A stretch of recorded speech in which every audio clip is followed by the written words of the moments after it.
Sarah sat in the dim light of her apartment, surrounded by the soft hum of her laptop. The glow from the screen flickered as she scrolled through pages of online reviews and book recommendations. The books she was looking for were always the same: true crime. She devoured every famous title: In Cold Blood, The Stranger Beside Me, The Devil in the White City. And now, after months of reading the classics, she craved something new, something different. The evening outside was quiet, the kind of stillness that made the air feel thick, almost suffocating. The kind of silence that wasn't quite normal, but Sarah hadn't yet put her finger on why.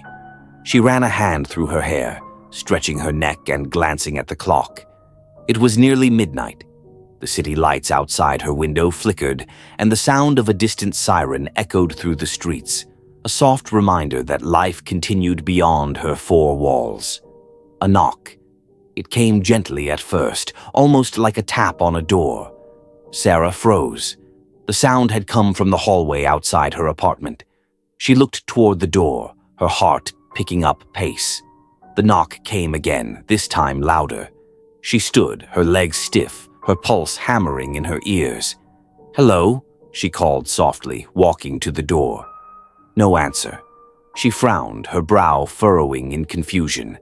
Maybe it was just a neighbor, she thought, someone lost or confused in the late hour. But something about the silence that followed felt wrong. Too still, too unnatural. She leaned in close, her ear just inches from the wood. There was nothing. No rustling, no footsteps, no breath.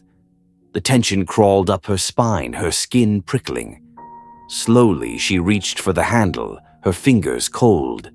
But before she could open the door, the phone on her desk buzzed, startling her. She nearly jumped out of her skin. Sarah picked it up quickly, trying to shake off the unease. It was a message from her best friend, Emma. "Have you heard about that book, the one about the Black Dahlia?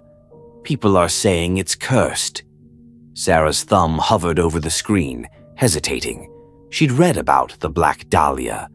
It was one of those stories that had fascinated the public for decades. The crime was so horrific, so gruesome, it felt like something ripped from the pages of a twisted novel. Emma, being the more superstitious of the two, had always been drawn to the darker side of things. Sarah rolled her eyes, but curiosity tugged at her. She put her phone back down and moved toward the bookshelf across the room. The apartment was small, and the bookshelves were crammed with volumes, some stacked neatly and others scattered in piles. She scanned the titles, her eyes passing over dozens of familiar true crime classics, until something new caught her eye. A slim, leather-bound book with no title on the spine, just an odd cryptic symbol embossed in gold. The Blackened Truth. She reached for it, her fingers grazing the cool leather. There was something about it, the texture, the way the light seemed to shift as she touched it, that made her skin crawl. Hesitant but intrigued, Sarah opened the book. The first page was blank. Confused, she flipped to the next. It was filled with faint handwriting, almost too neat, as though someone had carefully transcribed every word. The letters danced across the page, strange and distorted, but the message was clear. They are watching. A chill spread down her spine, and she slammed the book shut, her breath shallow.